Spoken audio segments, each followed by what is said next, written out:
بسم الله والحمد لله والصلاة والسلام على رسول الله.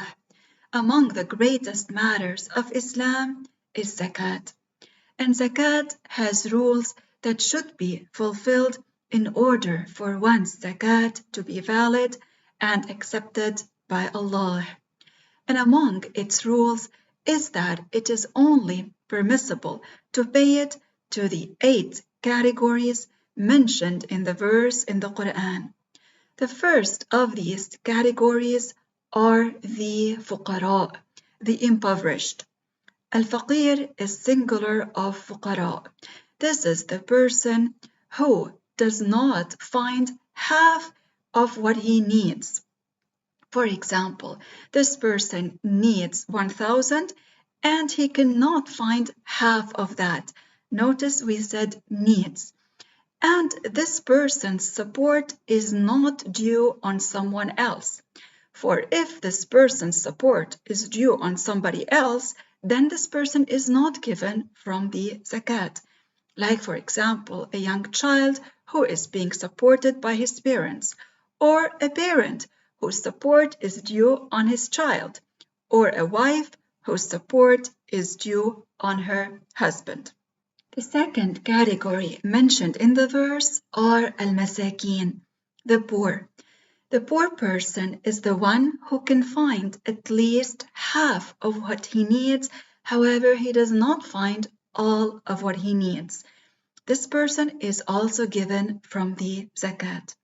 However, note, brothers and sisters in Islam, that it is not valid to give zakat to build a mosque, nor to build an Islamic school, for example.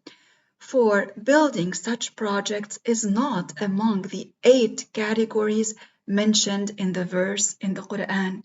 If one wants to build an Islamic school or build a mosque, one can donate money for that purpose.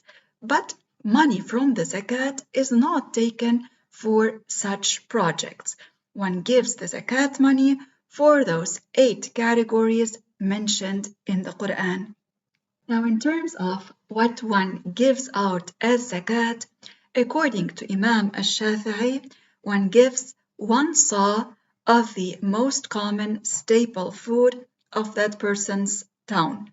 So, for example, if in your hometown the most common staple food is wheat, you would give out 1 saw of wheat.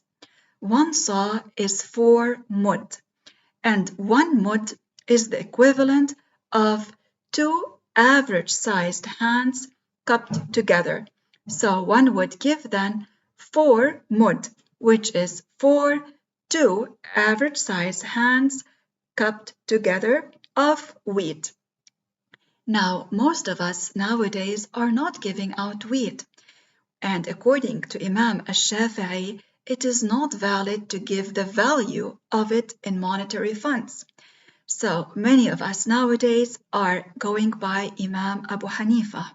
According to him, it is valid to give the value of that in monetary funds. So Imam Abu Hanifa says, if the most common staple food in your town is wheat, then one would give out a half a saw of wheat. Half a saw of wheat would be 2,145 grams. So one would see the value of 2,145 grams of wheat and give that value in monetary funds to the person who deserves the zakat funds. Notice this is half a saw if the most common staple food in your town is wheat.